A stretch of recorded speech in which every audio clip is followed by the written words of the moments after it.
Bonjour, voilà votre émission Lisons la Bible. Lisons l'Évangile simple que malheureusement beaucoup de chrétiens ne croient pas complètement. Et donc c'est rare les vrais chrétiens qui croient vraiment dans la Bible simple. Il n'y a pas longtemps, j'ai vu une vidéo d'une secte chrétienne chinoise.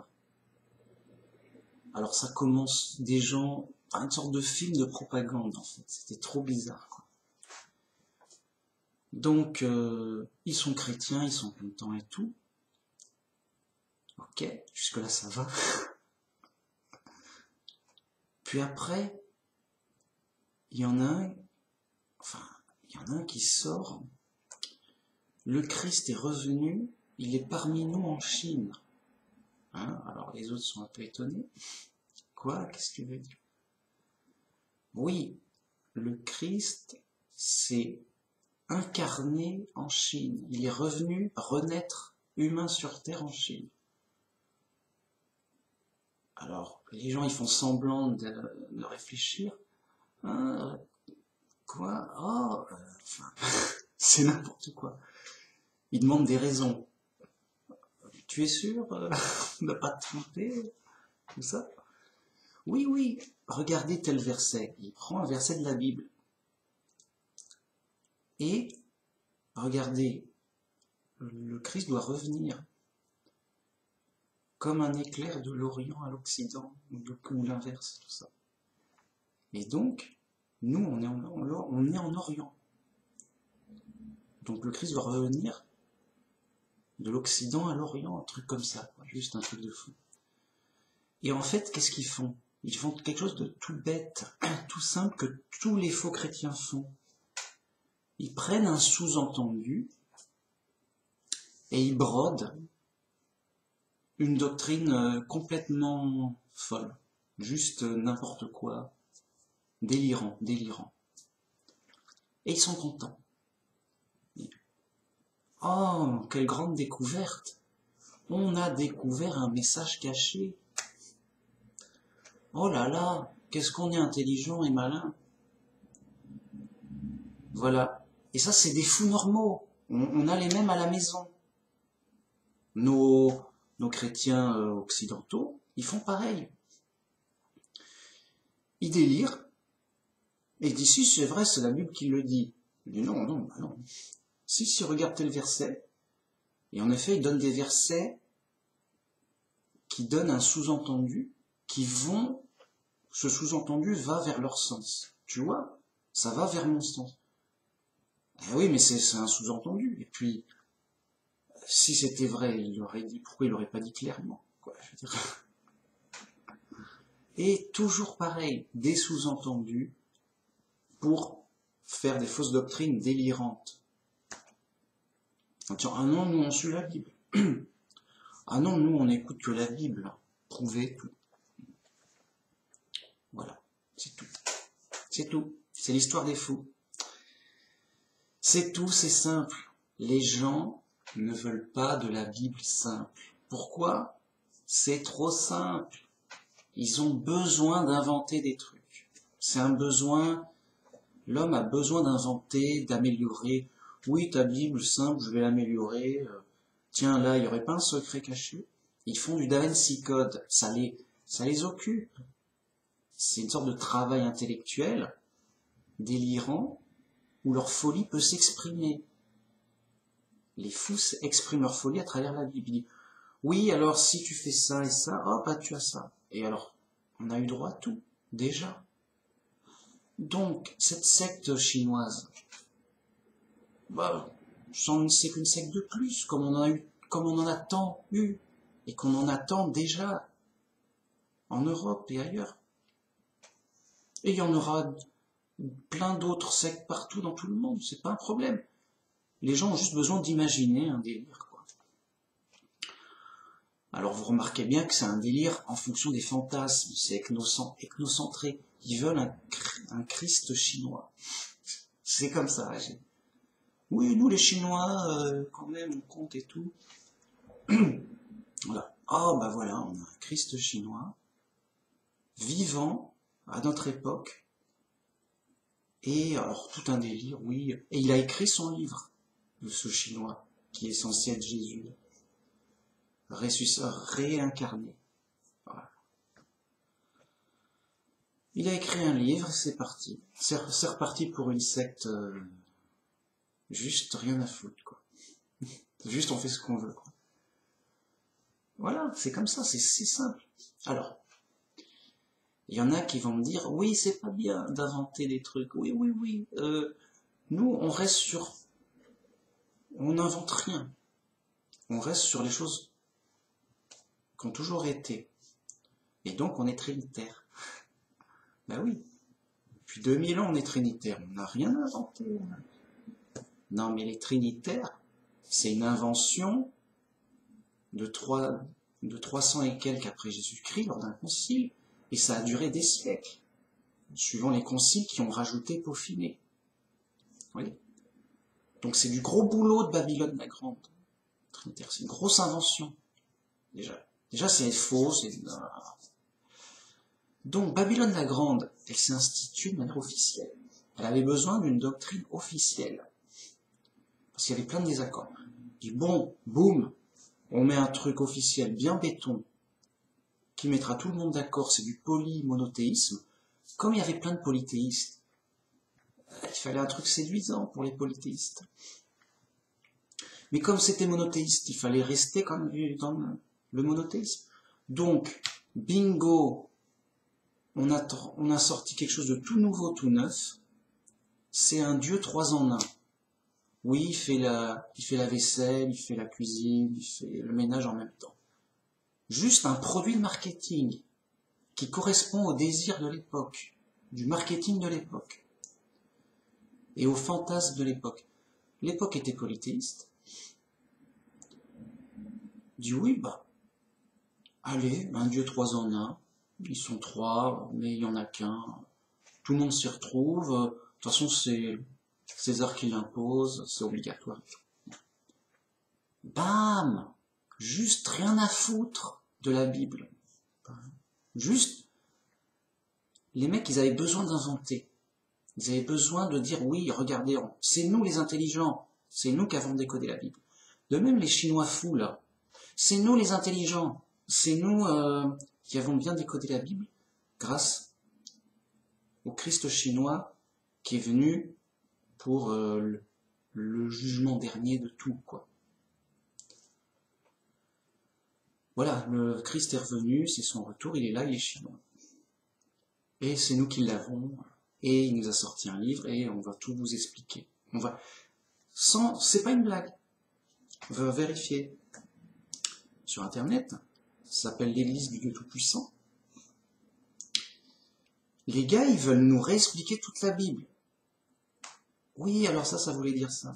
Et alors leur Dieu, c'est en fait, ils sont dans le même délire que les unitariens fous. Pour eux, Jésus, c'est le Père. Bam, c'est juste ça. On va tout vous expliquer, quoi. Voilà. Donc ils sont unitariens fous. C'est leur folie, moi j'en... Donc, pourquoi je dis tout ça? C'est normal que les gens sont fous. C'est normal qu'ils rejettent la simplicité. Parce que c'est trop simple, il n'y a rien à faire. Voilà, ça leur remet une condition humble. Eux, ils veulent être, dans leur orgueil, ils veulent avoir de la valeur. Ah mais moi, j'ai trouvé un mystère compliqué. Ah mais moi, j'ai compris la Bible et pas les autres. Pas les enfants et ni les petits. Non, il faut être super intelligent. J'ai fait des études et tout. Juste des fous qui gonflent leur orgueil. Ils rejettent la Bible simple. Parce que c'est trop simple, c'est un peu, bah voilà, tu lis, il n'y a rien à rajouter, quoi. Il n'y a pas de décodage à faire. Alors, quelle est ma situation dans tout ça? Et bien en fait, ma situation, c'est la situation de tout vrai chrétien qui doit se préparer à perdre. On va perdre. C'est normal. Il ne faut pas s'illusionner en disant « ça va, maintenant ça suffit, je connais la vérité, je vais la rétablir. » Voilà, et puis c'est ma mission sacrée sur Terre. Voilà.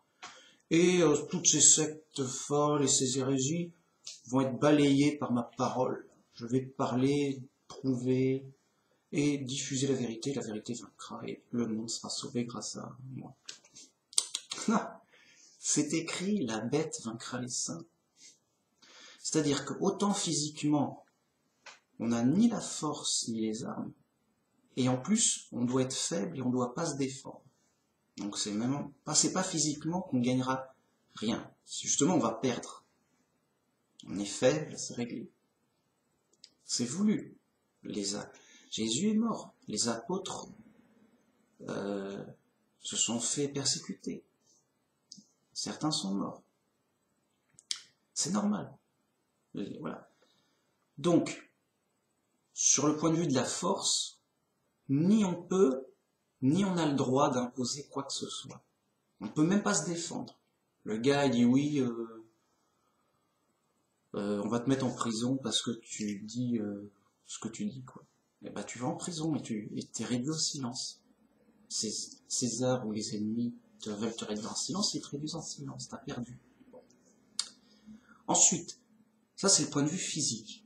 Sur le point de vue de l'esprit, de la vérité, bah là aussi on va perdre. Pas qu'on est faux, non, au contraire. C'est juste que tu dis la vérité aux gens, mais les gens ils la comprennent pas. Ils la rejettent. Tu vois, tu vas pas vaincre avec juste la vérité, la parole. Et justement, c'est une illusion, c'est naïf. Au début, j'étais un peu fou comme ça. Je me dis, mais je vais juste donner les preuves, débattre et donner les preuves aux chrétiens. Et ils pourront que reconnaître que c'est vrai. Et ils vont changer de doctrine et la répandre comme une traînée de poudre. Non, non, c'est n'importe quoi en fait. Et justement, j'ai compris à la longue, j'ai dit, mais les gens sont fous, oui, les gens sont fous. Mais je peux rien pour eux, oui, tu peux rien pour eux. Mais je peux pas guérir les fous, oui, tu peux pas guérir les fous. Ah bah alors je peux rien faire, oui, tu peux rien faire, vraiment. Donc, moi, mon devoir de chrétien, c'est de témoigner de la vérité de ma foi. C'est ce que je fais. Bon. Mais c'est tout. Ça va s'arrêter là. Ça va pas révolutionner le monde. Babylone la Grande restera grande. Les sectes folles restera folle, et de nouvelles vont apparaître suivant les modes. Et c'est comme ça. C'est l'épreuve, c'est l'ignorance du monde, et elle va pas changer. Donc, voilà, il faut pas se faire une fausse idée qu'on va vaincre par la vérité et la parole. Je vais te vaincre, parce que t'as faux et j'ai raison et je peux le prouver. Non, non, non. C'est sous-estimer les fous. Le gars, il en a rien à foutre, je dirais. Du non, ben moi j'ai des sous-entendus, non, ta preuve est fausse, t'as rien compris, voilà, ça va s'arrêter là, c'est tout. Donc tu dis la vérité à quelqu'un, il va dire non, tu te trompes, c'est faux. Tu vas donner les preuves, non, c'est des fausses preuves, moi je vais te donner mes preuves. Tu dis dire, mais tes preuves sont fausses, c'est des sous-entendus, non, c'est les tiennes, et tout. Voilà. Et en fait, tout ce qui va se passer, c'est que juste tu vas apprendre. Ah mais mince, mais c'est ça le monde. Ah mais c'est ça la condition des chrétiens, dans la confusion totale.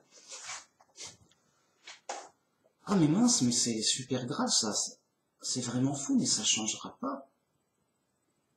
Ah mais je peux rien y faire, je ne peux rien faire.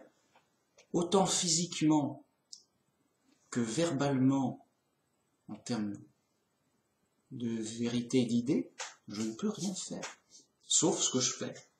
Vidéo, je m'exprime, voilà, c'est tout. Je fais ce que je fais, et ça ne fera rien de spécial. Pourquoi ? Mais parce que les gens sont fous, ça c'est sûr. Et donc les chrétiens, bah, ils disent non mais qui était qui toi, t'as tort et tout. Ok. Et les preuves n'y feront rien. Ok. Donc, je fais mon devoir, je dis attention, erreur, attention, non. Moi je suis pas d'accord, attention, erreur, si d'aventure hein, quelqu'un de humble et de sincère et de simple est touché ou a compris quelque chose, tant mieux, ça le mettra dans la bonne direction, ça va l'aider, tant mieux. Mais pas plus. Voilà. C'est tout.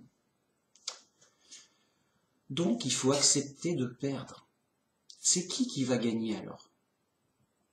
Alors, moi et les vrais chrétiens, on va perdre. On a perdu déjà. C'est juste... on est chez les fous, quoi. On fera rien de rien. Bien. On va perdre. Et ça, c'est normal, c'est le vrai chrétien. C'est pour ça qu'il porte sa croix. Il est dans l'épreuve. Il est rejeté, il est moqué. Le monde le rejette. Les chrétiens du monde le rejettent. Voilà, c'est normal. Il est dans le chemin étroit, il est seul. C'est normal. Alors je dis, ben on peut rien faire, mais alors, rien ne va changer, oui. Chacun est dans l'épreuve pour être testé. Et comme ça, au jour du jugement, on dit, voilà, t'étais libre, qu'est-ce que t'as fait de ta liberté? T'as fait ceci, t'as fait cela de toi-même. Tu seras jugé parce que t'as fait ça de toi-même. Ok. C'est l'épreuve. Après, il y aura un jugement. Et qui va gagner? Donc, d'abord, alors, la bête vaincra les saints. C'est-à-dire que la bête dominera le monde, imposera sa marque, et quand elle sera au sommet de sa force et de sa gloire, non, mais elle sera le maître du monde. La bête, c'est le gouvernement mondial. Alors il y aura Armageddon, la bataille finale. Jésus va revenir avec ses armées d'anges. Il y aura des fléaux, ce sera terrible, des morts à gogo. Et Jésus va venir pour vaincre. C'est Jésus qui va gagner et qui va rétablir le royaume de Dieu sur terre. Et après, c'est Jésus qui va gouverner pendant 1000 ans. Puis après, les autres morts vont être ressuscités et ils vont être jugés par Jésus. Et c'est Jésus qui va juger. Ok, toi t'as raison, toi t'as faux. Toi t'as bien agi, toi t'as mal agi. Et il y aura des punitions et des récompenses. Et là, ça comptera vraiment. Et là, il gagnera, et là, les choses seront claires et visibles et pesées et importantes. Donc, c'est pas nous, les vrais chrétiens, qui vont gagner quoi que ce soit. On est dans l'épreuve. C'est Dieu qui va gagner par Jésus, son Fils qu'il a envoyé, et à qui il a donné pouvoir de vaincre et de juger. Donc c'est Dieu qui va gagner. Et quand Dieu gagnera, et que tout sera bien jugé, alors nous on gagnera, et on sera glorifiés. Ah, les voilà les vrais chrétiens, mais on les entendait pas, ils étaient peu nombreux, ils étaient humbles, ils faisaient ce qu'ils pouvaient. Ah, mais les voilà. Ah, mais les voilà les faux, mais qu'est-ce qu'ils ont inventé, mais... Alors ça va être la foire fouille, quoi. La foire des inventions. Oui, alors, Jésus est revenu naître chinois sur terre. Là. Et ça à la limite, ça aurait pu être drôle, quoi. Ça aurait pu être de l'humour. Mais c'est pas vraiment de l'humour, c'est vraiment des fous qui y croient vraiment. Alors que c'est juste n'importe quoi. Alors prenez ça comme vous voulez, prenez ça comme de l'humour si vous voulez, en termes de folie. Mais c'est dramatique quand même, parce qu'il y aura des punitions, des jugements.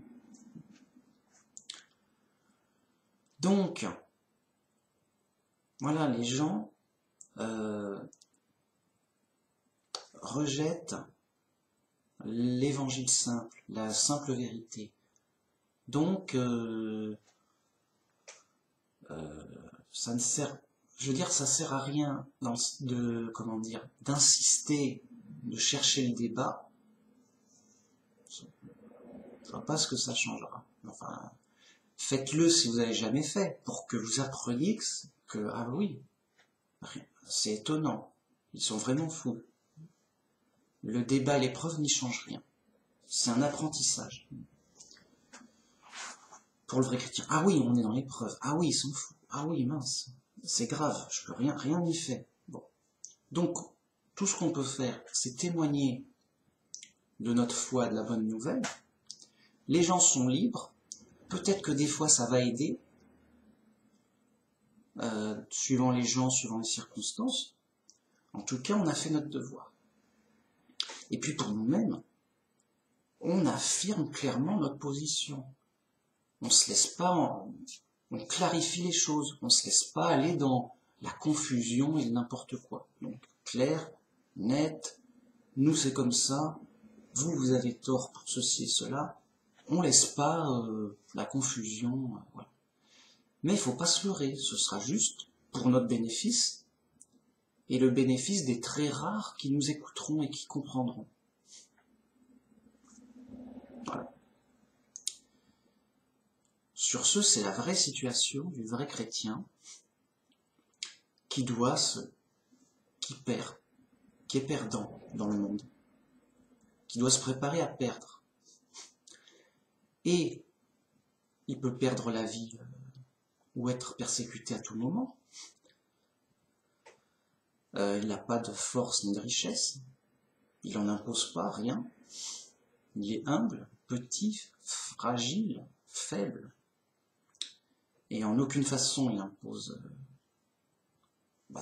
ses points de vue, que sais-je. Donc c'est réglé là-dessus. Et il perdra sur sur les idées, sur les doctrines. Tous les chrétiens vont lui dire « Oh, regarde cet hérétique comme il a faux. Oh, lui, il est fou, il est idiot, etc. »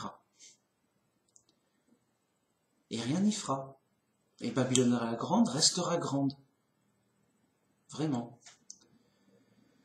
Et donc, aux yeux du monde, on va perdre, et matériellement, physiquement, et sur les idées. Vraiment, la vérité perdra. La vérité sera chassée. Le mensonge va gagner. L'erreur va gagner. La bête vaincra les saints, dans tous les sens du terme. Et contre eux-mêmes physiquement, et contre leur vérité. Vraiment. Ce n'est que Dieu qui va vaincre à la fin pour imposer le bon ordre, les bonnes lois, les bonnes choses, et la vraie vérité. Il dit voilà, ça suffit le mensonge, maintenant c'est le jour du jugement, pam pam, les choses vont être réglées, jugées, et la vérité clairement dite officiellement par Dieu. Juste, voilà. Mais là, non. Officiellement, dans l'épreuve qu'on est, c'est César qui dit la vérité. C'est les églises du monde, les églises de César. Les églises de César. Donc les églises du monde, Babylone la Grande, César, c'est eux la voix officielle. Que dit l'église anglicane? Que dit l'église catholique? Que dit l'église orthodoxe? Que disent... ils passent à la télé, officielle, c'est bien déclaré, c'est bien officiel. César a parlé. Bon. Donc ils vont gagner sur tous les niveaux. Mais contre nous, ils ne peuvent rien. Car ils ont beau dire des folies, je dis, bah non, mais nous, on ne changera pas d'avis. T'as beau dire n'importe quoi, bah écoute, c'est triste et dommage. Tout le monde, tu trompes tout le monde et tout le monde est trompé, oui. C'est l'épreuve, oui. le diable égare la terre entière.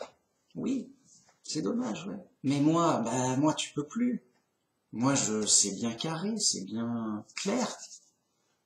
Je la vois bien ton erreur. Non, je peux plus. C'est pas. Tu peux tromper tout le monde sauf moi. Je suis revenu à la Bible simple. Et j'y crois vraiment. Donc c'est réglé. En plus, j'ai des preuves et tout. Et je sais sur quel sous-entendu tu t'appuies. Je peux le démonter par cœur, quoi. Donc, tu vas gagner le gros des gens, les foules. Mais les petits chrétiens isolés, qui ont bien compris, qui suivent que la Bible simple, tu les as pas gagnés. Mais ils peuvent pas faire grand-chose. Ils sont discrets, anonymes. On les écoute pas, voilà.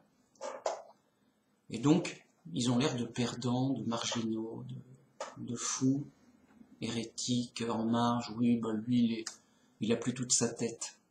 Il a plus toute sa tête, il est tout seul dans son coin. Regarde, nous, on a tous les diplômés, des enseignants sérieux. On a étudié la vie pendant des siècles. Oh là là, bon. Elle est pas belle, notre traduction. Bon.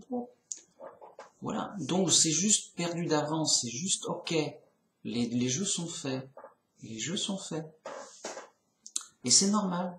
C'est le chemin large et le chemin restera large. Par contre, le chemin étroit, il restera étroit. Il n'y a pas fou, viens, on va souffrir pour l'évangile. Ouais, je sais pas, t'es sûr? Bon. Donc, il faut savoir ce qu'on veut. C'est l'épreuve, et quand on en est bien conscient, on dit, tout est normal. On va perdre, c'est normal, c'est prévu, c'est le programme. Ouais. Et donc, c'est Dieu qui va gagner. À lui toute la gloire. À lui le rétablissement de toute bonne chose. À lui, Jéhovah, notre justice. C'est lui qui va rendre justice. C'est lui qui va réparer. C'est lui qui va nous sauver. C'est lui qui va rétablir la vérité. C'est lui qui va nous enseigner la vérité. C'est lui qui va nous donner la vie éternelle au paradis. C'est lui qui va tout faire pour tout nous sauver, tout nous protéger.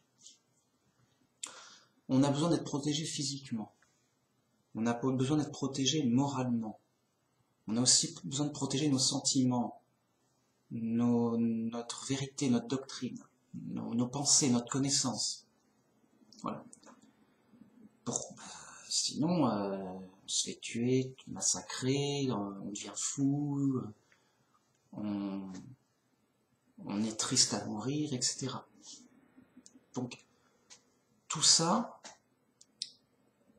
on ne peut rien pour le sauver, pour se protéger. C'est Dieu qui pourra nous protéger parfaitement, intégralement. Vous voyez ? Pour l'instant, on est dans l'épreuve. Et donc, on sait qu'on est soumis à toutes sortes de dangers, de problèmes. Et donc, Dieu nous aide dans l'épreuve pour qu'on garde le moral, afin qu'on garde l'amour, l'espoir et la foi. Mais après l'épreuve, voilà, c'est Dieu qui va tout faire le boulot.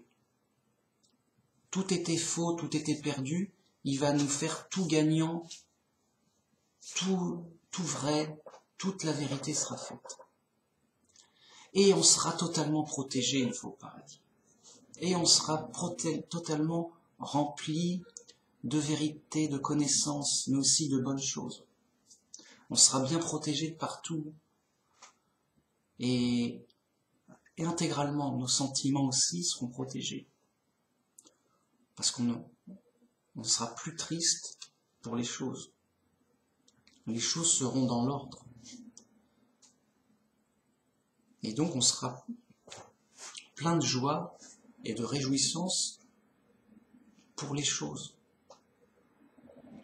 Notre cœur sera protégé, car il est écrit, là où est ton trésor, là sera ton cœur. Mais si notre trésor est au ciel, et si on se fait un trésor au ciel, notre cœur est au ciel, n'est-ce pas? Eh ben, notre cœur n'est-il pas très bien protégé? Il sera super protégé au ciel, en pleine sécurité au ciel. Car notre trésor est au ciel, notre cœur sera au ciel. Voilà pour cette introduction super longue et totalement abusée. Maintenant, passons à Matthieu 18, s'il vous plaît, car c'est important, l'évangile simple. En ce moment, les disciples s'approchèrent de Jésus et dirent: Qui est donc le plus grand dans le royaume des cieux? Ah, mais j'ai déjà fait celui-là. Donc ça, c'est déjà fait. Donc ça sera Matthieu 19. L'erreur est humaine. Lorsque Jésus eut achevé ses discours, il quitta la Galilée et alla dans le territoire de la Judée, au-delà du Jourdain. Une grande foule le suivit, et là il guérit des malades. Mais il n'arrêtait pas. Il n'arrêtait pas de guérir des malades, quoi. Genre, il n'y a plus de malades. À la fin, bon, mais ils sont où les malades? Bon, c'est pour ça que ça avait de la notoriété, ça fait du bruit. Il n'y a plus de malades et tout. Et c'était prophétisé. Les aveugles voient, les sourds entendent, les boiteux marchent. Ça faisait partie des signes à attendre. Les pharisiens l'abordèrent et dirent, pour l'éprouver: Est-il permis à un homme de répudier sa femme pour un motif quelconque? Il répondit: N'avez-vous pas lu que le Créateur au commencement fit l'homme et la femme, et qu'il dit: C'est pourquoi l'homme quittera son père et sa mère, et s'attachera à sa femme, et les deux deviendront une seule chair. Ainsi, s'ils ne sont plus deux, mais ils sont une seule chair, que l'homme donc ne sépare pas ce que Dieu a joint. Donc là, les pharisiens, voilà le succès qu'il a, ils sont agacés, et disent, bon, on va l'éprouver, on va voir ce qu'il vaut. Parce que nous, on est des super connaisseurs, et on va voir si c'est conforme. Sur toutes les petites lois, oui, de législation et tout. Donc, qu'est-ce que tu sais sur les lois pour répudier sa femme sur un motif quelconque? Est-ce qu'on peut le faire? Bon, Jésus, non. Parce que c'est écrit ça. Bam. Et là, les pharisiens, ils sont contents car ils connaissent bien le sujet par cœur. Et voilà ce qu'ils disent. Pourquoi donc, lui dirent-ils, Moïse a-t-il prescrit de donner à la femme une lettre de divorce et de la répudier? Là, ils sont contents. Ah, tu dis ça? Bah, t'as faux. Regarde, Moïse a prescrit qu'on peut donner une lettre de divorce pour répudier de sa femme. Pour officialiser le divorce, quoi. Donc, tu vois, tu connais rien. Laisse les pros faire pour l'enseignement religieux. Mais Jésus répondit, alors il leur répondit, c'est à cause de la dureté de votre cœur que Moïse a permis de répudier vos femmes. Au commencement, il n'en était pas ainsi.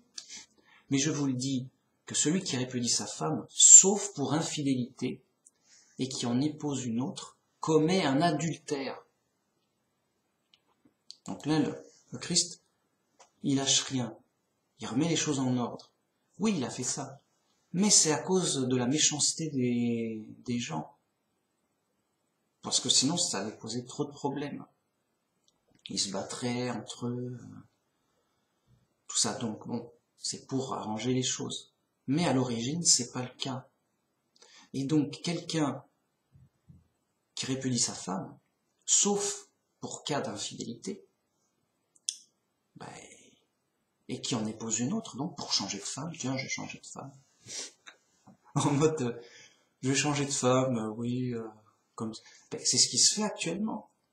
Actuellement, le mariage, ça ne veut pas, c'est une formalité, quoi. Et le divorce aussi.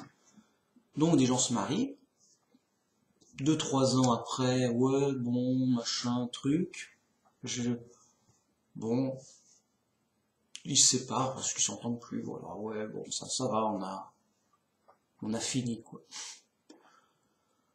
Ou alors, bah tiens, bah, j'ai rencontré quelqu'un de mieux, bah je vais changer de femme. Voilà. Mais bon, écoute, on divorce, on s'entend, enfin, voilà, c'est fini entre nous, au revoir, quoi. Ça suffit, quoi. Voilà.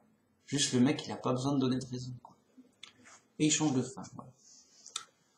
Oui, voilà, c'est mieux, voilà. Faut changer un peu. Voilà, juste comme ça. Et c'est officiel, voilà. Et c'est bien, bah, c'est César. César a parlé. César a dit, on fait comme ça. Bon, bah, voilà. Mais le chrétien, pour lui-même, il s'interdit de divorcer. Sauf pour cas d'infidélité. Et pas de manière automatique. Si vraiment, bah, il n'y a pas de réconciliation possible. Ok. Et donc voilà, on est dans une époque où, ben, ça ne veut plus rien dire grand-chose.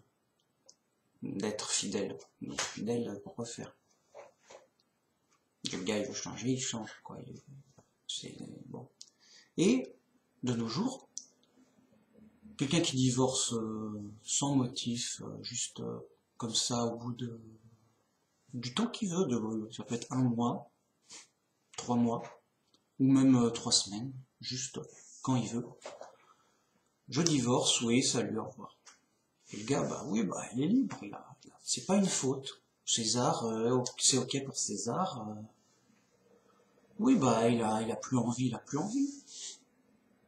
Il est libre, voilà, il s'en va. Ok. Bah, c'est la mode. C'est pas une faute. Bon. Et ça, c'est les comportements du monde. Des comportements aveugles. C'est leur problème. Nous, vrais chrétiens, pas de divorce, sauf pour infidélité, parce que c'est sérieux le mariage, quoi. Déjà, on ne doit pas se marier, on ne doit pas avoir de relation sans mariage. Alors que dans le monde, juste, ça se fait pas, quoi. C'est, ah, quoi, et puis quoi encore. C'est très différent. Donc, ses disciples lui dirent, si telle est la condition de l'homme à l'égard de la femme, n'est-il pas avantageux de se marier? Non, il n'est pas avantageux de se marier. Donc là, les disciples, ils sont suivant les coutumes du moment où on peut répudier sa femme quand on veut. Donc ça va, je me marie, je risque rien, il n'y a pas de problème. Si un truc qui me gêne, qui est problématique, je la répudie, c'est tout. Donc, j'ai que des avantages. La femme me plaît, j'ai une femme qui me plaît. Ça va, je suis cool. Tout va bien, je prends pas de risque. Ah, elle me plaît plus, pour n'importe quelle raison, ça me plaît plus. Il n'y a pas de problème, je la répudie, donc zéro risque. Mais si, donc c'était les habitudes du moment. Et donc les disciples ils disent à Jésus, mais alors, c'est pas avantageux de se marier pour un homme? Il dit, c'est un problème pour lui maintenant. On n'est plus dans des facilités normales du monde dont on a l'habitude. Alors, il leur répondit, tous ne comprennent pas cette parole, mais seulement ceux à qui cela est donné. Car il y a des eunuques qui sont dans le ventre de leur mère, et il y en a qui le sont devenus par les hommes, et il y en a qui le se sont rendus tels eux-mêmes à cause du royaume des cieux. Que celui qui peut comprendre, comprenne. En effet, c'est pas forcément avantageux de se marier. Parce que c'est une charge, il y a un problème. Bon. C'est pour ça que Paul, vraiment, conseillait de ne pas se marier, de rester célibataire. Vraiment. Alors, c'est presque jamais dit dans les églises. Paul conseille, c'est pas une obligation. C'est juste un conseil de Paul. Il conseille de ne pas se marier, de rester célibataire. Pourquoi? Parce que le mariage, c'est une épreuve en plus. C'est pour vous éviter une épreuve en plus qui conseille de ne pas se marier. Là-dessus, Jésus, il reconnaît que le mariage a des inconvénients. Le mariage pose problème, c'est des épreuves. Bon. Qu'est-ce qu'il dit?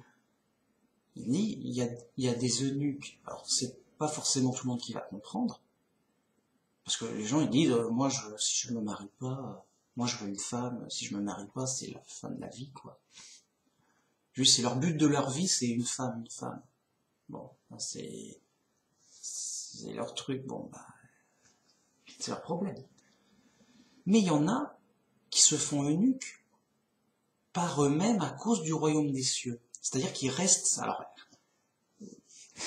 c'est-à-dire qu'ils restent célibataires. Ça veut pas dire qu'ils se coupent tout, quoi. Alors, justement, il y a un truc, il y a un piège de base ridicule, où les gens vont interpréter, ah, ils font vœu de chasteté absolue, c'est-à-dire ils se masturbent pas, en plus. Voilà, c'est leur invention à eux. Non, on parle du mariage.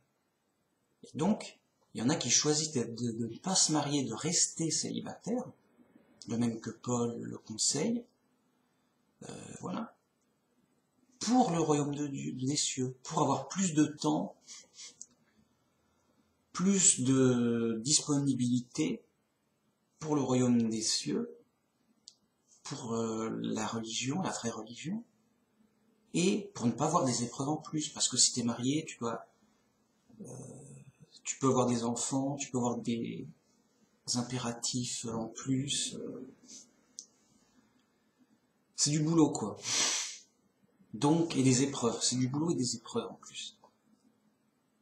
Donc, il y en a qui choisissent de rester célibataires, pas pour se punir. Au contraire, c'est un avantage.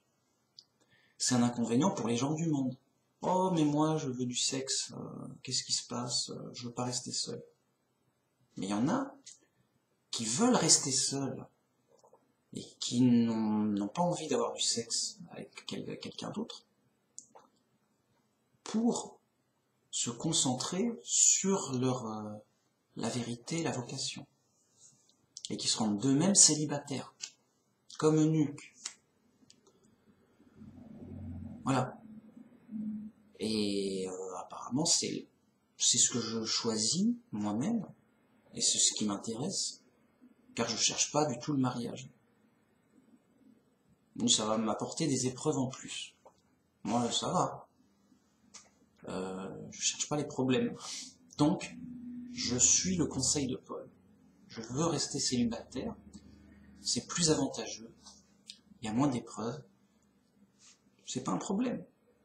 Ça n'est un vrai problème que pour les fous qui disent « Ah non, mais nous, c'est ça, soit on se marie, soit on n'a pas le droit de se masturber.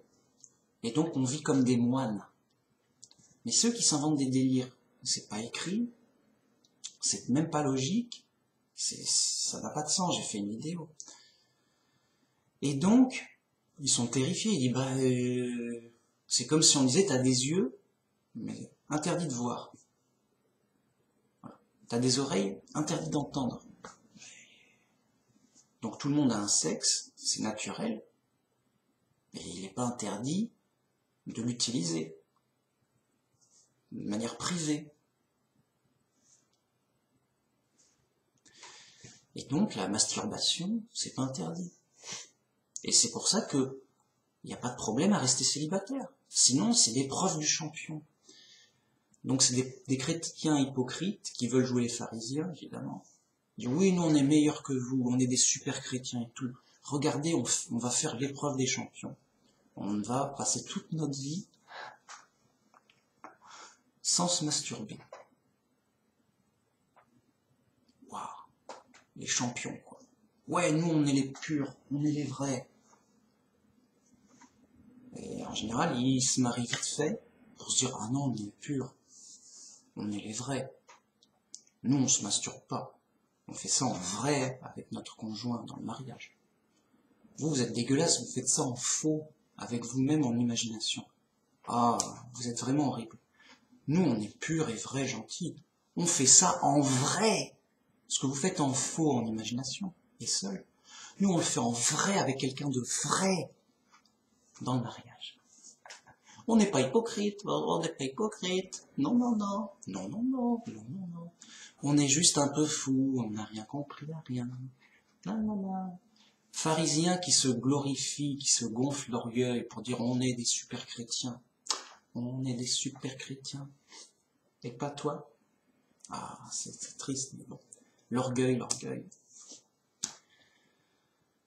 Et donc, voilà la vraie réponse simple, quoi. Juste qu'il n'y a pas à faire une épreuve de champion. Il n'y a pas à plaindre les apôtres ou Jésus qui sont restés célibataires. Bon. Je continue. Alors on lui amena des petits enfants, afin qu'il leur imposât les mains et pria pour eux. Mais les disciples les repoussèrent. Et Jésus leur dit, laissez les petits enfants et ne les empêchez pas de venir à moi, car le royaume des cieux est pour ceux qui leur ressemblent. Et il leur imposa des mains. Et il partit de là. Donc, encore une fois, Jésus dit, mais juste ça devrait être officiel, quoi. Il faut revenir sur du simple. Juste, c'est une doctrine en elle-même. Il y a une doctrine du christianisme qui dit, tu dois être simple. C'est obligatoire. Sinon, tu rentres pas au royaume des cieux. Donc, tu dois être simple et humble. C'est obligatoire. C'est une doctrine en elle-même. Et ben, voilà. Il n'y a que nous, l'église de la Bible simple, qui avons cette doctrine parce que, les autres la rejettent. Non, on veut du compliqué. Non, on n'est pas content. Non.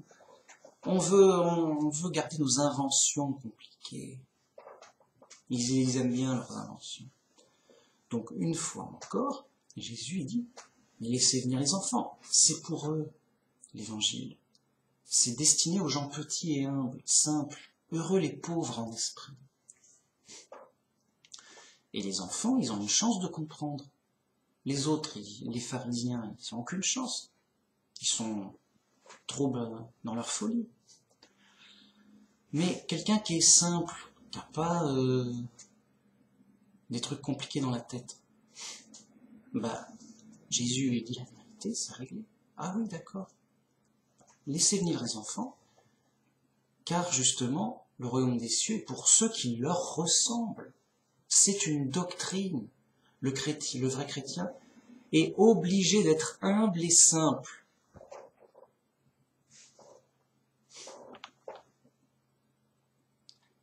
Quelle église dans le monde impose cette doctrine? Mais aucune. Sinon, ils seraient obligés de retirer leurs complications. Et ben voilà. D'où mon appel à revenir à la Bible simple, à revenir à du simple. Et c'est rare.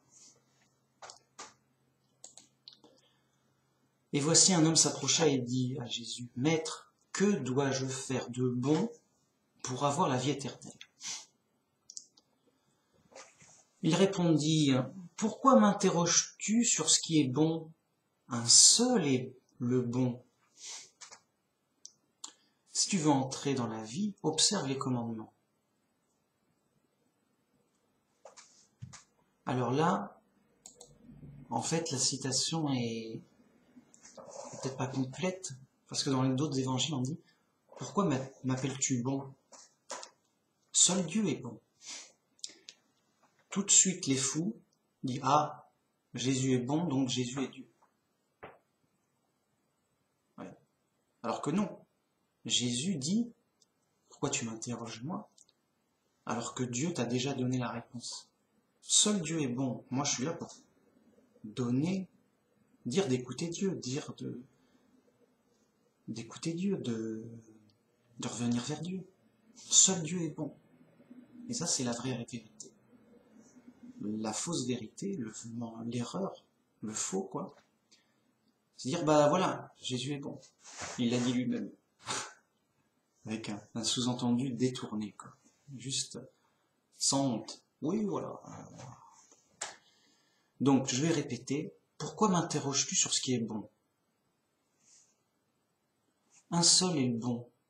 Un seul est le bon. Donc là, il lui fait un reproche de pourquoi tu m'interroges sur quelque chose que tu sais déjà.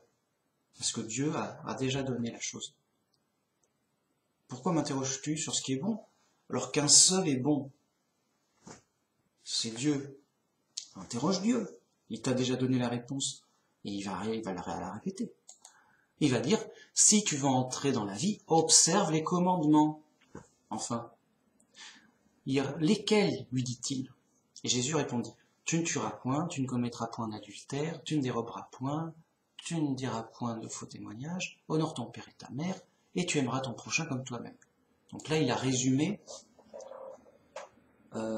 les derniers des 10 commandements. Parce que le premier est évident, puisqu'il dit, voilà, c'est Dieu qui a dit de faire ça en termes d'action. Le premier, c'est en termes d'adoration, les 4 premiers. Et les autres, c'est en termes d'action envers le prochain. Donc, qu'est-ce que je dois faire de bon pour aller à l'éternel? Écoute, je suis les commandements. Lesquels? Il les répète. Tu ne tueras pas, tu ne mentiras pas. Alors, il les répète en résumant, à sa façon. Jusque-là, c'est propre.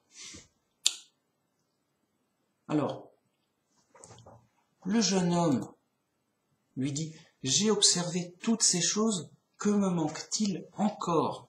Le gars, il est dans la vraie religion du judaïsme. Donc, il dit, que dois-je faire? Il dit, suis la vraie religion. Tu la sais, c'est Dieu qui l'a donnée. Pourquoi tu m'interroges? Et donc, il dit, oui, il faut suivre les commandements de Dieu. L'ancienne alliance. Parce que là, on est encore dans l'ancienne alliance. Et donc, tout juif, avant Jésus, enfin, avant la mort de Jésus, tout juif doit impérativement suivre les lois de Moïse, les commandements, pour être sauvé. Tu veux être sauvé? Écoute, suis les commandements. Tu es juif, suis les commandements. Et t'es sauvé. Avant la mort du Christ. Puisqu'on est encore dans l'ancienne alliance, et qu'après, ce sera plus valable après la mort du Christ. Parce que justement, on dira, le Christ est là, il est ressuscité, c'est bien lui, c'est officiel, il a apporté une nouvelle alliance, il faut l'obéir et tout. Voilà. Mais là, en attendant, les gens ne connaissent pas trop Jésus. Il vient d'arriver, il se fait connaître à peine. Et puis, il faut que l'alliance soit accomplie par le sacrifice de Jésus. Voyez. Donc, cet homme, on voit qu'il en veut plus, qu'il cherche vraiment Dieu, il en veut plus, quoi. Oui, mais j'ai tout, je suis déjà ok là-dessus, je fais tout, j'ai tout observé, quoi. Donc, Jésus lui dit, si tu veux être parfait, va, vends ce que tu possèdes, donne-le aux pauvres, et tu auras un trésor dans le ciel, puis viens et suis-moi. Donc, on voit que le gars, il cherchait beaucoup Dieu, il en voulait plus que l'Ancien Testament, l'Ancienne Alliance, et que voyant qu'il y avait quelqu'un d'important, et le Messie, il se dit, mais j'en veux plus, je veux avoir plus d'assurance, comment faire pour avoir la vie éternelle? Voilà, en insistant.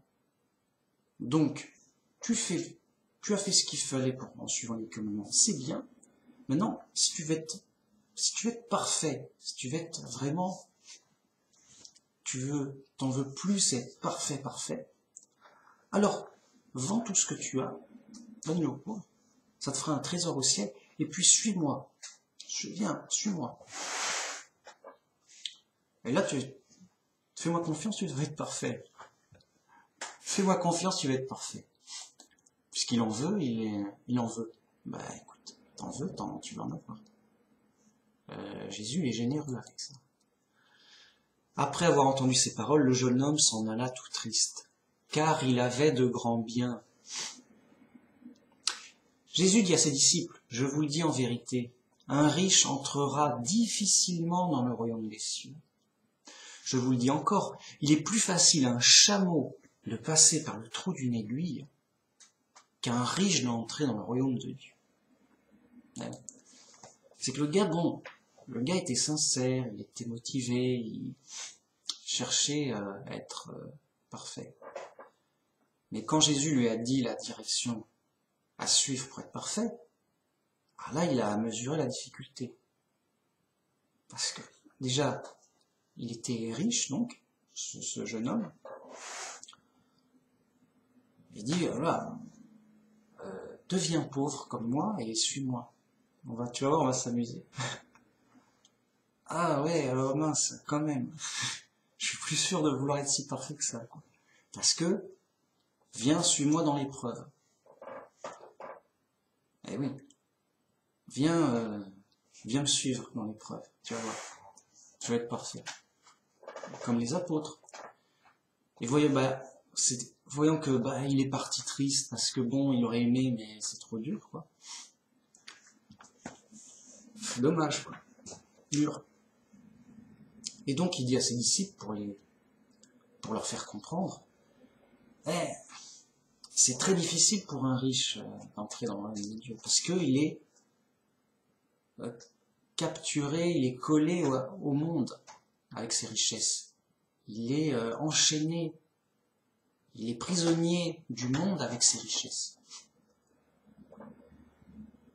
Et donc il est dans la facilité, dans le confort du monde. Il n'a pas envie de souffrir comme ça, quoi. Dur, quoi. Voilà. Donc, moi, comme je viens avec un message pour, au contraire, aller à sens inverse du monde, à dire à ne pas chercher la richesse, à ne pas chercher la force, et au contraire, être rejeté par le monde. En général, ça attire pas les foules. Et donc, les gens qui n'ont rien à perdre, les humbles, les petits, les pauvres, ils y vont d'autant plus facilement, ils sont déjà pauvres, ils sont déjà humbles, ils sont déjà petits, ils sont déjà dans le chemin, le bon chemin. Il n'y a rien de il n'y a pas d'effort à faire, si ce n'est qu'à continuer. Mais le riche, il se dit, ça va, moi tout va bien, j'ai pas besoin d'un sauveur, vous me sauvez de quoi? Bon allez, je crois en Dieu, à côté, en cas où, comme ça, quand je vais mourir, voilà, moi, je suis honnête, je suis sympa. Toujours été sympa, gentil, charitable. Donc j'ai Dieu à côté, en cas où, en termes d'assurance. Voilà, s'il existe, tant mieux, j'aurais été respectable et honnête et croyant dans Dieu. Donc ça se passera bien.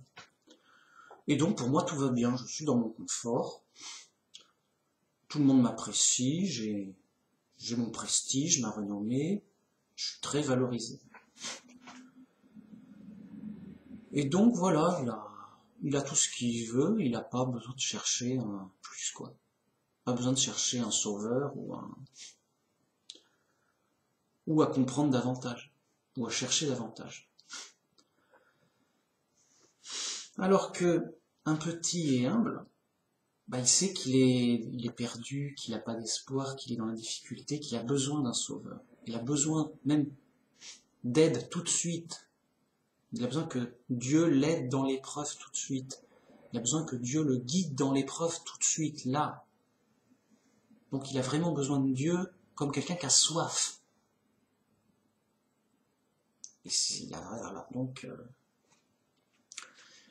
Et donc, il se dit, et donc, ce humble et ce pauvre, qui est dans l'épreuve, qui croit vraiment, qui cherche vraiment Dieu, eh bien, justement, il le cherche vraiment, de tout son cœur, comme son seul espoir, sa seule solution.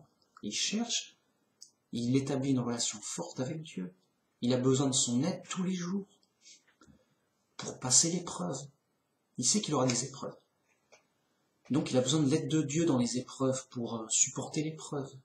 Il sait que ça continuera jusqu'à sa mort et que c'est qu'après qu'il sera sauvé par la résurrection.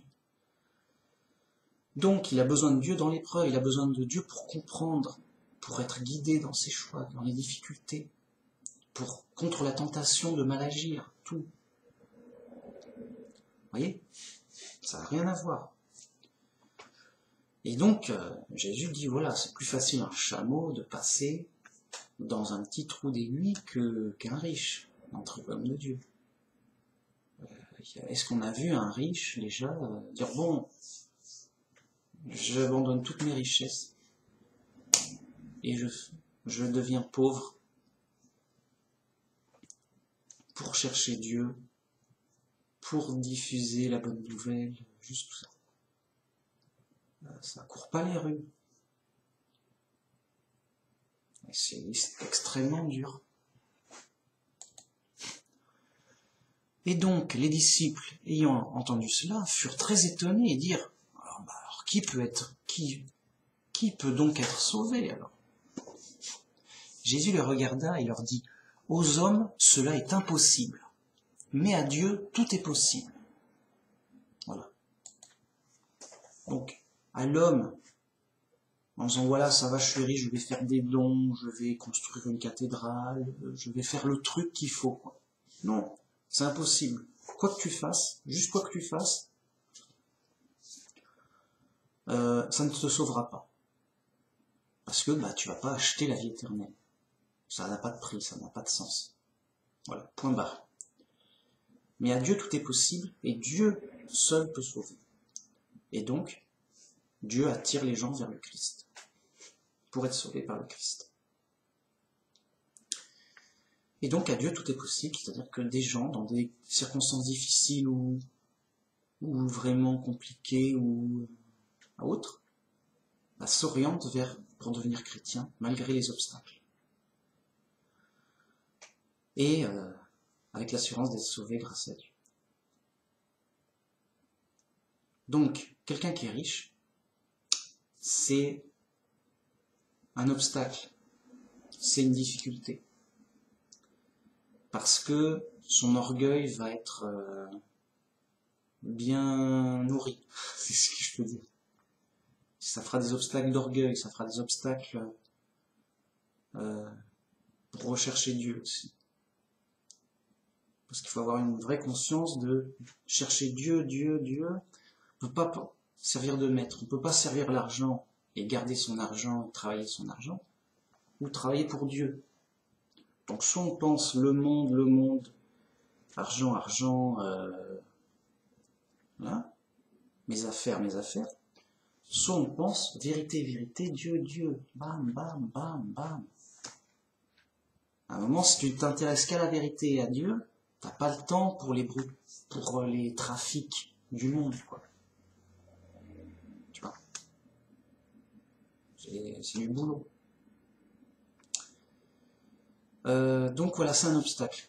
Et Jésus l'a dit clairement, voilà, c'est très difficile aux riches d'être au royaume de Dieu, car leur richesse même leur fait obstacle, les incite et les dirige dans l'autre direction, dans la gloire du monde.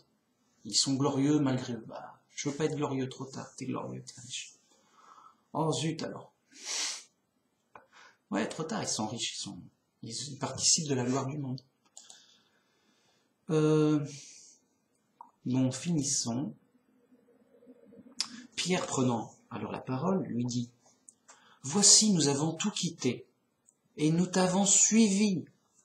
Qu'en sera-t-il pour nous ?» Jésus leur répondit, « Je vous le dis en vérité, quand le Fils de l'homme, au renouvellement de toutes choses, sera assis sur le trône de sa gloire, vous qui m'avez suivi, vous serez assis sur 12 trônes, et vous jugerez les 12 tribus d'Israël. » Donc les choses sont plus que claires, je te donne le programme, mec. Donc, Ça, c'est la première étape, on va perdre. Deuxième étape, quand on va gagner, après le jugement du monde, je serai dans ma gloire, les choses seront renouvelées. Je serai sur un trône de gloire. Et vous, qui m'avez suivi, vous serez sur 12 trônes. Et c'est pas un hasard. C'est parce que chacun de vous jugera les 12 tribus d'Israël. Chacun de vous représente une tribu d'Israël, et chacun de vous s'occupera d'une tribu et la jugera. Et vous jugerez les 12 tribus d'Israël. Et quiconque aura quitté à cause de mon nom ses frères, ou ses sœurs, ou son père, ou sa mère, ou sa femme, ou ses enfants, ou ses terres, ou ses maisons, recevra le centuple et héritera la vie éternelle. Donc là déjà, bam, Jésus il promet 100 fois plus de ce qu'on aura quitté pour eux. Voilà, c'est écrit sur le papier. Alors ça peut être qu'une métaphore, ça peut être bien plus, je sais pas, mais bon, c'est écrit 100 fois, c'est pas mal, c'est même beaucoup. Donc, tu as quitté ta famille, tu as quitté tes biens pour moi. Non seulement tu auras 100 fois plus, mais tu auras la vie éternelle. Voilà, boum, boum déjà. Dans le deuxième temps, c'est-à-dire quand on sera au paradis avec nos frères chrétiens et ceux d'avant Jésus, du peuple de Dieu d'avant Jésus, qui seront des anges comme nous, et on sera nombreux. Et on ne manquera de rien. Ce sera vraiment la totale, quoi. Plusieurs des premiers seront les derniers, et plusieurs des derniers seront les premiers. Bah là, c'est justement pour dire que les judaïstes de son époque, ils sont les premiers, ils sont dans la vraie religion du seul vrai Dieu. Ce sont les premiers, mais ils seront les derniers. Plusieurs, parce que la grande majorité rejetteront le Christ. Non, ça va, on ne veut pas être sauvé. On ne veut pas ce sauveur. Il a faux, il est fou, il n'a pas fait de miracle, c'est un imposteur. Voilà, on le rejette complètement. D'ailleurs, on va le tuer, et ils l'ont tué. On l'a tué pour blasphème. Non seulement, c'est grave, quoi. La totale. Et maintenant, ils vont devenir les derniers des hommes. Les derniers à pouvoir être sauvés. C'est-à-dire que pour qu'un de ceux-là puisse se repentir pour devenir chrétien, il y a de la distance, hein. Il y a des obstacles, hein. C'est pas gagné. Parce qu'il était dans le camp adverse, il était antichrist. Par contre, plusieurs des derniers seront les premiers. Parce que la bonne nouvelle sera aussi ouverte aux païens, aux gens des nations, et donc les gens qui avaient des faux dieux, qui étaient un peu à l'ouest, voilà, vraiment les derniers des derniers, quoi. Et bien, ceux qui croiront et qui deviendront bien chrétiens, bah, ce seront juste les premiers, le peuple de Dieu. Là, bam, on fait partie des premiers chrétiens déjà. Déjà, qu'est-ce qu'il y a? On est les premiers chrétiens, il y a une embrouille là. Donc, d'entrée de jeu, c'est les premiers, alors qu'ils étaient les derniers. Voilà, c'est la fin du chapitre. Et donc, c'est instructif, c'est très instructif, c'est très simple. C'est très très simple. Et les gens, peut-être que ça les embête du quoi? On va juste être sauvés, tout simplement, juste en croyant, ben, voilà, Dieu a envoyé son Fils unique en sacrifice pour qu'on soit sauvé si on croit en lui. Voilà, c'est tout. C'est pas sérieux. On va pas être sauvé et avoir la vie éternelle au paradis, juste comme ça, gratuitement, sans rien faire, je veux dire gratuit. Non, je sais pas, il faut construire une cathédrale, il faut, je sais pas, conquérir le pays, je sais pas, un truc de fou, donne-moi un truc de fou à faire. Vraiment, ça va me rassurer, disent les fous. Ou alors, donne-moi une doctrine très compliquée, très bizarre, très incroyable, incompréhensible. Bon, alors, Babylone la Grande, elle réfléchit. Ah, les gens veulent pas être chrétiens, c'est trop simple. Ah, ça va pas, ça m'arrange pas. Bon, ok. On va leur donner ce qu'ils veulent. On va leur donner la Trinité. Notre religion, c'est la plus compliquée. On a un Dieu 3 en 1, c'est dégueulasse, c'est incompréhensible. C'est officiellement incompréhensible. C'est le mystère de la Trinité. Voilà. Prenez-vous bien la tête là-dessus. Ça vous voilà, ça là, on vous a mis le paquet. Ensuite, c'est pas tout. Vous voulez vraiment faire des choses. Allez massacrer les hérétiques. Allez croisade. Allez, construisez des cathédrales. Allez, imposez le christianisme dans toute l'Europe, autant que vous pouvez par la force. Allez, achetez des indulgences. Voilà. On est les gentils, on vous donne ce que vous voulez. Vous voulez du faux, vous voulez des épreuves, des obstacles même. Vous voulez du faux et des obstacles? Il n'y a pas de problème. C'est mon boulot. C'est le boulot de Babylone la Grande. V'là du faux, Trinité. V'là des obstacles, fausses doctrines, mauvais comportements. Tuons les hérétiques. C'est méchant.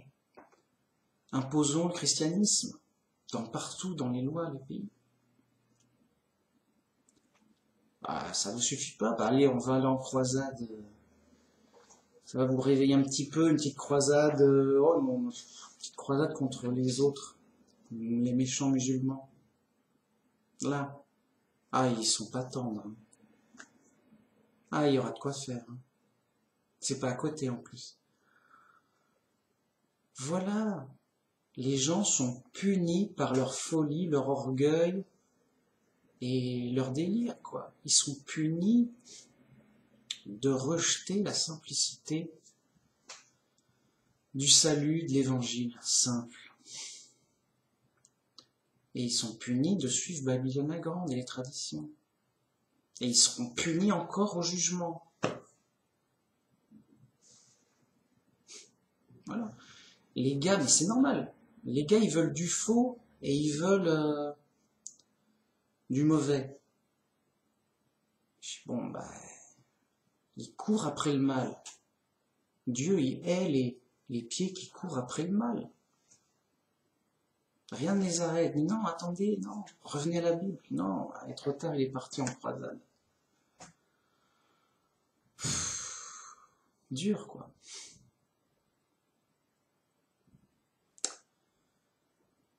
Donc, voilà. Les apôtres qui, eux, bien, ont quitté leur famille et leurs biens pour suivre Jésus, eh bien, ils auront un trône. Ils régneront avec le Christ. Et de manière très haute pour juger les 12 tribus. C'est un peu le roi et ses 12 ministres, vraiment. T'as pas de trucs... Après, c'est des sous-chefs, quoi. C'était au top, là, déjà. C'est vrai, en plus. C'est vrai. Alors, 12 apôtres. Il y en a un, Judas Iscariote. Lui, il est cuit, lui. On l'a dit dans le malheur par qui le Fils de l'homme sera livré. Il aurait mieux valu pour lui qu'il ne reste pas en vie, qu'il ne soit pas né. Donc Judas, il va avoir une punition pire que la mort. Pourquoi? Il s'est rebellé contre le Christ et Dieu. Il a trahi Jésus. Il l'a livré à la mort. Donc, alors on va me dire, oui, mais il s'est suicidé, il avait du regret. peut-être. Il se dit, ah, machin, j'ai peut-être abusé, c'est dur et tout, ça va pas. Ça va compter pour le jugement, peut-être. Je veux dire, il s'est puni lui-même. Bon, ça avait l'air de montrer du regret, que ça allait pas, que bon. C'est Dieu qui juge. En tout cas, c'est mauvais. Ouais. On a perdu un ministre. J'ai mince, on a perdu un ministre, il y a un trône vacant. Alors, qu'est-ce qu'ont fait les apôtres après? Ils ont choisi au hasard, pour montrer qu'il n'y a pas de favoritisme, parmi des frères chrétiens de valeur, qu'ils ont estimés capables et solides, pour leur 12e apôtre. Donc, il y en a un qui a été choisi comme 12e apôtre, ok. On a nos 12, pour les 12 tribus d'Israël. Ensuite, Jésus s'est choisi un autre apôtre en la personne de Paul. Mais lui, c'est l'apôtre des nations. Il a une mission spéciale envers les païens. Il est envoyé spécialement pour les païens et les nations. Donc, on a 12 envoyés officiels, dont un qui a été remplacé. On a nos 12 envoyés pour les Juifs de l'époque, parce qu'on avait dit la bonne nouvelle est premièrement envoyée aux Juifs, puis en second aux Grecs, donc aux païens, aux autres. Donc, les 12 disciples annoncent la bonne nouvelle aux Juifs, c'est leur boulot. Mais il y a eu l'intervention du Saint-Esprit pour dire « Vous accepterez aussi les païens qui viennent. » Ah bon, non, c'est étonnant. Ok. Donc, si des païens venaient, parce qu'ils avaient entendu parler du judaïsme, et ils étaient déjà assez proches, les païens étaient ok. Donc, mais ils étaient dans le milieu juif, quoi. Paul a été envoyé pour les païens et aller à l'avant, au devant des païens, et il est allé à Rome pour déclarer la bonne nouvelle aux païens. Une mission spéciale. Donc, on a nos 12 ministres pour les 12 tribus d'Israël, et donc tous les juifs qui deviendront chrétiens seront sauvés et resteront dans le peuple de Dieu. Tous les juifs qui rejetteront le Christ et qui resteront dans le judaïsme seront antichrists, ne seront plus partie du peuple de Dieu et seront ailleurs, allez, chassés, c'est bon, on vous connaît plus. Quoi. Il ne reste que les juifs chrétiens et un complément de païens qui sont de côté. Et donc, il y a ces 12 ministres, plus un 13e ministre, qui est le ministre des nations. Alors, je ne sais pas où le placer dans l'échiquier, mais c'est le ministre spécial pour toutes les nations, c'est juste tout le monde. Paul, c'est notre ministre. C'est vrai qu'il est très important, déjà pour tout le monde, c'est un apôtre comme les autres, mais il est spécialement pour la direction de toutes les nations, toutes les autres nations. Alors, quand même, c'est l'apôtre des nations. Donc, c'est notre ministre, c'est lui qui aura un trône pour nous commander. Il n'est pas là, il n'est pas venu pour faire du tourisme. Il a tout quitté pour suivre le Christ. Et il a pris lourd. Donc vraiment, c'est vraiment très important, quoi. Et il y a vraiment une place très importante au paradis, avec une autorité très importante, avec un trône. Qui dit trône dit autorité. Vous voyez ? Mais pour le deuxième temps, là on est encore dans le premier temps, on va perdre, on est dans l'épreuve, on est petit, on est humble, on mange pas de pain, on est entouré de folie et d'erreurs et de faux et de mensonges, on est entouré de mauvaises actions, d'injustice et de délire, de dangers, de difficultés. C'est l'épreuve, on perd, on perd. On est là pour perdre, on a déjà perdu. T'as gagné quoi? Qu'est-ce que t'as gagné? T'as gagné quelque chose? T'as gagné au loto? Qu'est-ce que t'as gagné? T'as gagné, moi j'ai rien gagné. T'as gagné quoi? T'es chrétien, t'as gagné quoi? Si t'es un vrai chrétien, tu as gagné de pouvoir souffrir pour le Christ. Déjà d'être sauvé. Mais t'es sauvé, t'as la promesse d'être sauvé. Bon. Tu as gagné d'être rejeté par le monde. Voilà.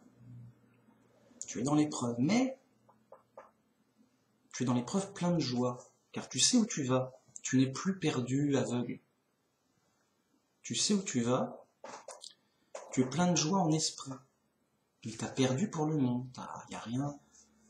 T'as pas à chercher quoi que ce soit dans le monde. Et au contraire, le monde te rejette. Donc, il n'y a rien à gagner. Tu veux gagner quoi? Tu veux devenir président? Ça se fait pas, c'est interdit. Je veux dire, rends à César ce qui lui appartient. Va pas chercher les jouets de César. Etc. Donc, tu es chrétien, bravo. Tu as perdu les jeux du monde. Tu as perdu pour le monde. Mais tu as totalement gagné pour Dieu et ça se verra et ça se fera complètement après le jugement à la fin des temps. Dans le deuxième temps. De même pour Jésus et les apôtres. Ils ont perdu, ils ont souffert. Quand ils reviendront, sur des trônes, en pleine gloire. Mais une gloire incroyable. Deuxième temps. Et voilà, et donc il faut travailler sa foi. C'est avec une pleine foi qu'on est pleinement satisfait de notre situation. Ah, je suis content comme disait Paul, je me glorifie de ma faiblesse. Quelle chance d'être faible et d'être chrétien. Quelle chance de pas avoir à changer le monde avec ses petits bras, quoi. On n'a pas changé le monde. Même la vérité officielle. Je veux dire, c'est César qui choisit la vérité officielle. César a dit cela, c'est cela. Babylone la Grande, elle te dit que Dieu est 3 en 1, Dieu est 3 en 1 pour le monde. Point. Et toi, on n'a rien à faire de ce que tu dis. Donc ce que tu dis, ce que tu sais, ce que tu crois, c'est pour toi-même. Et éventuellement ceux que tu peux aider qui t'écouteront. Mais il n'y aura pas foule. Et donc, soyons heureux d'être sur le chemin étroit du salut. Voyons avec stupeur la folie du monde et la folie des chrétiens sur le chemin large et spacieux. Je dis, mais rien n'y fait. Je dis, mais respecter la Bible, je sais pas. Non, c'est toi qui respectes pas la Bible. Mais si, quand même. Non. Rien n'y fait. Ils sont blindés, ils ont des chaînes. Ils sont enchaînés à la tradition. La tradition dit autre chose. Déforme la Bible, c'est son boulot. Boulot de Babylone la Grande. C'est la tradition officielle. C'est à César de diriger le pays officiellement. Et c'est à Babylone la Grande, le faux christianisme, les églises du monde, de donner la version officielle du christianisme, de diriger le christianisme officiel, de fabriquer la tradition officielle, tout ça. Mais vraiment, elle tuait les gens pour faire ça. Dis quoi, tu as dit autre chose? T'es un hérétique, tu détruis notre tradition. Bon, tuez-le. Et on courait pour l'aller le tuer. C'était pas, oh non, ça se fait pas et tout. Non. Ah oui, vite. C'était la chasse aux sorcières. Là, une sorcière. Oh, vite, vite, là, un hérétique, oh, mais vite, vite, ouf. Ah, et les Espagnols, l'Inquisition espagnole et portugaise, ils étaient bien fiers d'être purs. Il y a pas un poil qui dépasse, sinon il est torturé sur la place publique. On est les purs. La très sainte catholique, la très catholique, pourquoi elle s'appelait Isabelle la très catholique? Parce qu'elle était très meurtrière, était très méchante, c'est très dur, très Babylone la Grande, très très sanguinaire quoi. Si c'était pas l'Inquisition était très dure quoi. C'était horrible. Donc c'est son boulot et elle l'a fait au maximum. Quoi. Et voilà, elle nous a inventé tout ça quoi. Dur. Donc voilà, la réelle situation, la vérité sur la réalité des choses. C'est pas caché, c'est évident, c'est comme ça. C'est comme ça. C'est normal. Le diable égare la terre entière. Babylone la Grande fait du faux christianisme à gogo, à fond les ballons, juste à fond. Elle est ivre du sang des chrétiens. Elle a tué des chrétiens, vraiment. C'est pas « Oh, tout le monde peut se tromper, oui, moi j'étais sincère, c'est pas juste. » Bon d'accord, tu l'as sincèrement torturé, mais ça se fait pas quand même. C'est n'importe quoi. Dur, quoi. Bon. Donc, la confusion, l'ignorance, la folie est normale dans le monde. Et c'est vrai, et c'est vraiment de la confusion, c'est vraiment de la folie, c'est vrai, de la vraie ignorance. Tout ça. Et tout ça va aller en augmentant jusqu'à ce que la bête vaincra les saints et la bête tuera elle-même Babylone la Grande pour avoir un règne total. Et là, elle imposera sa marque sur tout le monde. Et là, il y aura un règne total de la bête. Là, ça va chauffer grave. Ce sera de pire en pire. Et après, il y aura Armageddon. Ce sera juste un film d'horreur. Juste un film d'horreur. Mais un vrai film d'horreur. Même peut-être plus horrible que les films d'horreur. C'est pas horrible. Donc ça ira de pire en pire. Mais, après la bataille finale, les choses vont être renouvelées. Et enfin, tout ce mal, tout ça aura une fin. Et le royaume de Dieu sera rétabli. Mais voilà.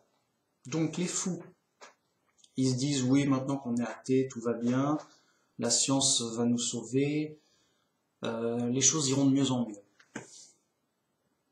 Les fous, athées, adeptes de la science-fiction, vont vers la direction opposée. Tout va aller de mieux en mieux. C'est pas moi qui le dis. C'est eux. Le vrai chrétien, il s'en tient au livre de Révélation. Il se dit, les derniers temps seront de plus en plus difficiles pour nous, les vrais chrétiens. Alors peut-être que ça ira de mieux en mieux pour les méchants, les fous. Oui, on est libre de faire ce qu'on veut. Tu veux de la drogue, c'est gratuit. Je sais pas. Bon. Mais ce sera le sens opposé. Nous, on va aller dans l'autre sens. Et donc, pour les saints, ça sera de plus en plus dur, jusqu'à ce qu'à la fin, la bête vaincra les saints. Mais après, dans tous les cas, ce sera dur dingue pour tout le monde, puisqu'il y aura Armageddon, il y aura la grosse guerre. C'est pas... la bête, elle va pas dire non, tout va bien, je contrôle le monde, je suis le roi, je fais ce que je veux, je suis riche. C'est l'idéal. Mais Dieu va intervenir, fléau, punition, jugement sur la terre. Là, elle va pas rigoler, la bête. Là, ça va chauffer dur. Ça va être catastrophique, ça va être horrible. Ça va être un film d'horreur horrible, des plus horribles. Donc, film d'horreur sur la bête et sur les humains. Ça va être horrible. Juste, personne va... Bah alors, je croyais que tout irait de mieux en mieux. Ouais, mais là on est, t'as vu, c'est l'enfer que c'est. C'est horrible. Donc, fléau, tout ça. Puis le Christ revient avec ses armées d'anges pour vaincre. Et il tue, hein. Il est là pour tuer les ennemis. Hein. Ah, ça rigole plus, là. On n'est pas là pour discuter. Voilà. Premier temps, Jésus il vient pour discuter. Il perd, mais il donne son message. Deuxième temps, Jésus il vient pour vaincre. Il vient plus pour discuter. Il vient avec son armée. Donc ses ennemis, en face de lui, vont être tous détruits. Il n'y aura pas d'ennemis qui restera debout en face du Christ à la fin. Et il installera son royaume pour 1000 ans, et c'est lui, Jésus, qui va régner sur les nations. Donc on va passer du gouvernement mondial, qui sera détruit, à un gouvernement mondial par Jésus. Par Jésus et ses ministres, et les ressuscités. Et voilà, comme on a vu pour la première résurrection. Et ce sera tout différent, évidemment. Et ce ne sera pas non plus toute fin de l'épreuve, puisqu'il y aura une dernière épreuve. C'est qu'au bout des 1000 ans, le diable sera relâché. Il a été mis en prison à la fin d'Armageddon. Et à la fin des 1000 ans, il sera relâché de prison. Il incitera les gens à la rébellion. Toute la rébellion sera détruite. Et là, enfin, le diable sera jeté dans le lac de feu pour être détruit définitivement. Et là, ce sera réellement la fin des épreuves. Après, il y aura la résurrection des morts, le jugement. Voilà. Et là, c'est la fin, quoi, c'est sûr. Puisque après le jugement, il n'y a plus rien il n'y aura plus de jugement. Après le jugement des morts, la résurrection et le jugement sur les morts, tous les morts, de toutes les époques, et bien là, oui, ce sera vraiment la fin, il n'y aura plus de jugement, la terre sera transformée en paradis. Et de toute façon, il sera ressuscité en ange, donc ce sera réglé, quoi. Voilà, donc c'est ici qu'il faut avoir de la patience, de la persévérance, de l'endurance. On est dans l'épreuve, on endure l'épreuve. Nous les saints, nous les vrais chrétiens, qui ont la vraie foi, qui ont bien compris l'évangile simple, la Bible simple. On n'est pas des extraterrestres, on est juste des gens humbles, qui ont lu la Bible simple, qui l'ont compris en français, et qui ont foi, qui ont une pleine foi dedans. Oui, on est dans l'épreuve, oui, on endure, oui, on persévère, comme le Christ a souffert, comme les apôtres ont souffert, comme les premiers chrétiens ont souffert, et qui attendent leur récompense promise par Dieu, qui arrivera à coup sûr. C'est pas une récompense à la va-vite, c'est une récompense de Dieu. C'est juste une promesse de Dieu. C'est juste du sûr et certain, quoi. C'est que quand Dieu promet quelque chose, c'est ok, c'est comme si tu l'avais déjà. C'est juste, tu vois ce que je veux dire? C'est une promesse de Dieu. Donc, c'est du sûr et certain. C'est du 100%. C'est, oui, ok. C'est Dieu, quoi. Il sait ce qu'il fait, quoi. Faut être sérieux. Donc, quand tu as une promesse de Dieu, c'est du sûr à 100%. C'est comme si tu l'avais déjà, c'est dans la boîte, il n'y a plus qu'à attendre le moment d'ouvrir le cadeau. C'est du sûr. Il n'y a pas de mauvaise surprise. Voilà. Donc, restons persévérants. On travaille pour du sûr. On ne travaille pas pour des promesses en l'air, c'est ça que je vous dis. C'est du vrai sérieux, c'est du vrai important, c'est l'essentiel, c'est le but de la vie, quoi, vraiment, vraiment. Donc voilà, c'est une vidéo pour encourager les gens à l'évangile simple, dans la vraie voie du chrétien, dans les vraies doctrines,